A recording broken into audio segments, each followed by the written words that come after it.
जय श्री कृष्णा। राधे राधे फ्रेंड्स, कैसे हैं आप सब। मेरे लड्डू गोपाल चैनल में आप सबका स्वागत है फ्रेंड्स। आज मैं आप सबको पुत्रदा एकादशी कथा सुनाने वाली हूँ फ्रेंड्स। कथा महात्म्यम, जिसे सुनने से संतान से जुड़ी हुई सभी मनोकामना पूरी होती है फ्रेंड्स। कथा जरूर सुन लीजिएगा फ्रेंड्स। कथा सुनने के लिए सबसे पहले देखिए, हाथ में जो है ना पुष्प लेकर कथा पढ़ेंगे। खाली हाथ कथा नहीं पढ़ी जाती है, तो हाथ में हम पुष्प ले लेंगे, या फिर तिल भी ले सकते हैं, या फिर जो है ना तुलसी पत्ता भी ले सकते हैं। अक्षत का प्रयोग नहीं किया जाता है एकादशी की पूजा में। तो पुत्रदा एकादशी व्रत कथा इस प्रकार से है फ्रेंड्स। एक दिन पांडु पुत्र युधिष्ठिर ने भगवान श्री कृष्ण जी से पूछा, हे द्वारकानाथ, आपने मुझे सफला एकादशी व्रत कथा सुनाकर कृतार्थ किया है। अब आप पौष माह की शुक्ल एकादशी का नाम और उस दिन के व्रत के महात्म्य को सुनाने की कृपा कीजिए। इतना सुनकर भगवान ने कहा, हे धर्मावतार, इस एकादशी का नाम पुत्रदा एकादशी है। इसका व्रत करने से मनुष्य तपस्वी, विद्वान और लक्ष्मीवान होता है। इस दिन भगवान की पूजा की जाती है। इस व्रत के समान संसार में दूसरा कोई व्रत नहीं है। इस विषय में तुमसे एक पुरातन कथा कहता हूँ। भद्रावती नामक नगरी में सुकेतमान नाम का राजा राज्य करता था। उसकी पत्नी का नाम सैव्या था। वह निपुत्री थी। इसी कारण वह और उसकी रानी दोनों ही बहुत चिंतित रहते थे। राज्य में संपूर्ण आनंद, बंधु बांधव, धन, हाथी घोड़ा आदि सभी कुछ होते हुए भी राजा के मन में संतोष ना था। इस सब का कारण राजा के संतान ना होना था, क्योंकि मरने के पश्चात उसे पिंड कौन देगा। जिस घर में पुत्र ना हो उसका कल्याण होना कठिन है।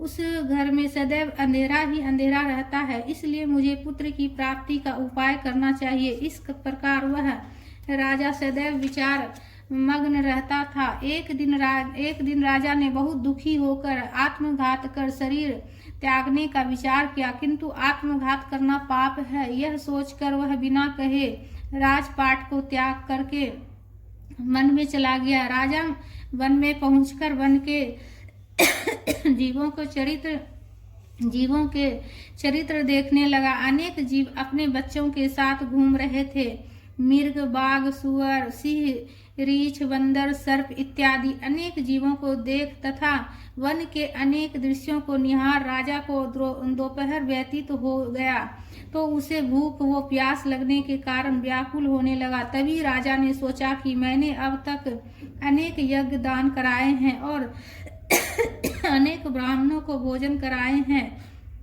किंतु फिर भी यह कष्ट मुझे किस कारण प्राप्त हुआ है। तब राजा प्यास से व्याकुल हो पानी की तलाश में आगे बढ़ा। आगे चलकर उसने देखा कि एक स्थान पर कुछ मुनियों के आश्रम बने हुए हैं और इन आश्रमों के पास ही सुंदर तालाब है, जिसमें अनेक कमल खिले हुए हैं।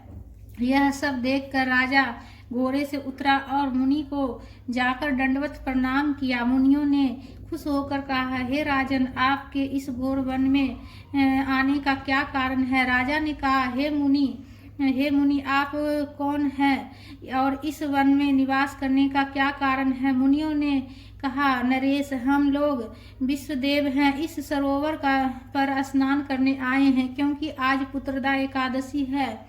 राजा ने कहा, हे ऋषिवर, मेरे कोई संतान नहीं है। यदि आप प्रसन्न हो तो मुझे भी एक पुत्र होने का वर दीजिए। मुनियों ने कहा, निपेंद्र, आज पुत्रदा एकादशी है, तुम इसका व्रत करो। भगवान की कृपा से अवश्य ही आपको पुत्र रत्न अवश्य ही प्राप्त होगा। मुनियों के कहे अनुसार राजा ने सरोवर में स्नान किया और एकादशी व्रत किया और मुनि को दंडवत करके अपने नगर को वापस चला गया। नारायण की कृपा से रानी सैव्या ने गर्भ धारण किया। 9 महीने बाद रानी को एक सुंदर पुत्र हुआ, जो बड़ा होकर उस राज्य का उत्तराधिकारी हुआ। वह अत्यंत वीर, धनवान तथा यशस्वी श्री नारायण का भक्त हुआ।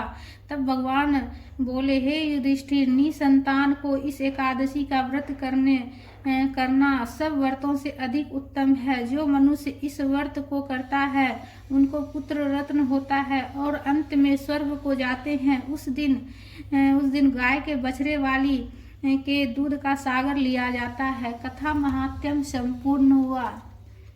बोलो विष्णु भगवान की जय।